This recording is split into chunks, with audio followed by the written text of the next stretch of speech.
Olá, estamos em maio de 2017 e vamos dar continuidade à segunda parte da nossa aula sobre síndrome do impacto tendinite de supraespinhoso, onde nós vamos abordar o tema que seria causas ocupacionais da patologia.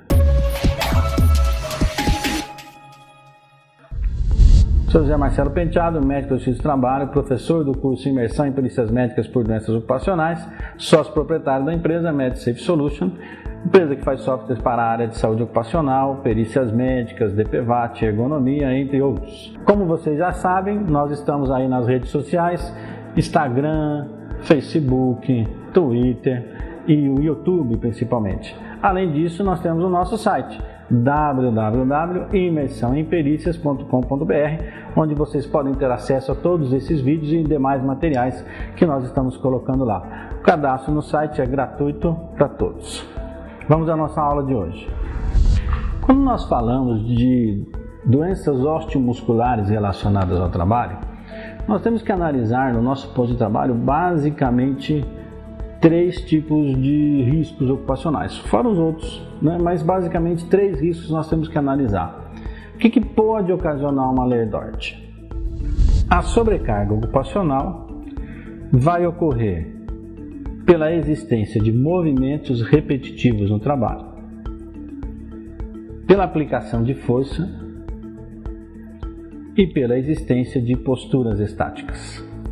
Quando nós temos um ou todos esses riscos juntos, mais a falta de tempo de recuperação, ou seja, a falta de pausas, nós poderemos ter a possibilidade, então, de lesões osteomusculares. Para nós analisarmos, então, os riscos ocupacionais relacionados ao ombro, nós vamos ver esses três tipos de risco. Primeiro, postura, repetitividade e força. Como que eu faço para definir postura estática em um ambiente de trabalho? Toda vez que nós falamos de postura, vai depender do ângulo que eu estou tendo o risco, bem como o tempo que eu estou ficando com esse ombro em postura estática. Repetitividade é uma coisa, postura estática, que é parada, é outra coisa. Então, na análise da postura, eu vou ver qual o ângulo que eu estou tendo, ou de abdução, ou qual o ângulo que eu estou tendo de flexão de ombro, e quanto tempo eu estou ficando com ele parado. E a ISO 11226 vai nos dizer qual o ângulo que eu tenho risco ou não e por quanto tempo. Vejamos nesse gráfico. Muito interessante o gráfico publicado aqui pela Proderg, uma empresa de ergonomia, que você pode encontrar na internet aqui através desse site, em que ele vai analisar as posturas de acordo com a ISO 11226. Então, quando você tem flexão até 20 graus, é plenamente aceitável, não tem risco nenhum. Quando você tem abdução também até 20 graus, é aceitável, não tem risco nenhum.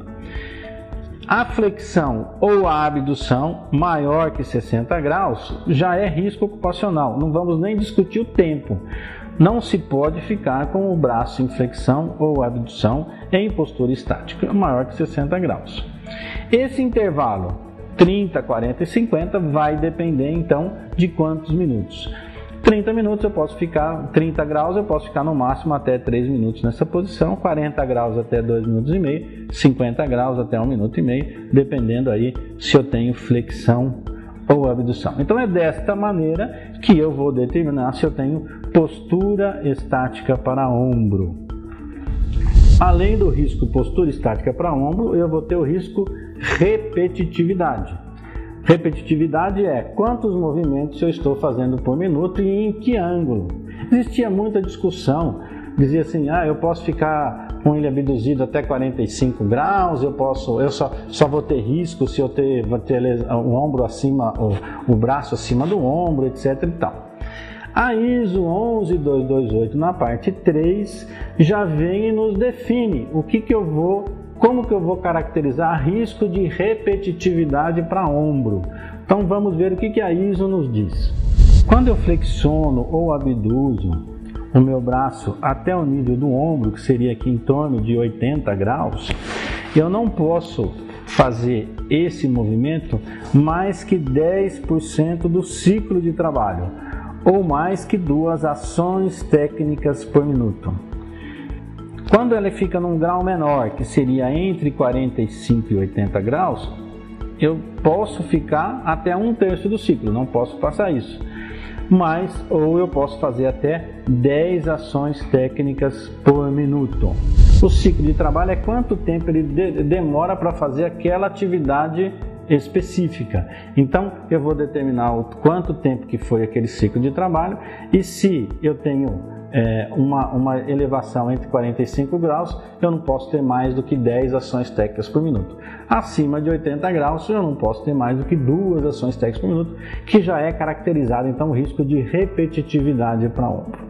Então já sabemos o que é risco de postura e já sabemos o que é risco de repetitividade. Lembrando que para isso, eu como médico do trabalho, vou ter que ir lá no local de trabalho, analisar toda a função de trabalho, fazer a vistoria do ambiente, fazer as filmagens e análise que for necessária para efetivamente identificar esse risco.